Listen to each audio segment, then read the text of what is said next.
আসসালামু আলাইকুম। আপনারা দেখতেছেন যে আমি কপোতাক্ষ নদীতে আছি।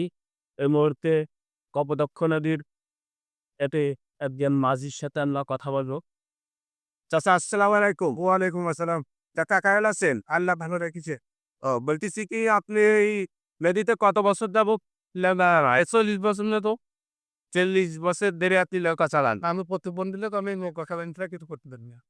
দেখেছি আপনারা প্রতিদিন লোকের কাছ থেকে আপনারা কত টাকা করে নেন? যে এই যে আমরা ২০ জন লোকের আমি ১০ টাকা করে। ২০ জন লোকেরই ১০ টাকা করে নেন। আর ২.৫ জনের আমি ২০ টাকা করে। ও আর যদি আপনাদের কাছে যদি একজন এসে বলে যে আপনার এসে ভেড়া নিয়ে আসবেন তাহলে কি সেক্ষেত্রে নিয়ে যান? ৳১০০ সেক্ষেত্রে ৳১০০ নেন। আচ্ছা এই যে নদীতে ওখানে আপনার প্রতিদিন কেমন আরকি কতবার যাওয়া আসা হয় কোনো ঠিক ঠিকানা আছে? এই ঈদের একবার বুঝেছিলাম। আসলে ঈদের গোল এখন তো লোক হচ্ছে আবার এত বসে থাকতে হবে। এটা ১ দিন হবে ২ দিন হবে না এরকম। আচ্ছা আপনাদের এখানে শুধু প্রত্যেক বছরে একটা মেলা হয় লডু মেলা। এটা বছরের কোন সময়ের দিকে হয়? জানুয়ারি থেকে। জানুয়ারির দিকে হয়।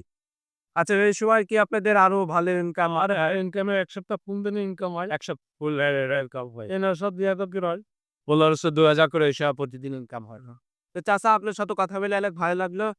এই নদীতেই তো মানে কপোতাক্ষ নদী এটা মেদেশি দেন দত্তের খুবই লাইট প্রিয় একটা প্রিয় নদী এই নদীর একটা কবিতাও ছিল আমরা জানি। কি আছে?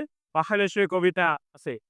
এ চাচা এখান থেকে আপনি কত দূর ঘেরালেন? তাহলে যদি আপনার আধা ঘন্টা ঘোরালেন ৳২০ দিলে নেয়। ২০ জন হলে। ২০ জন।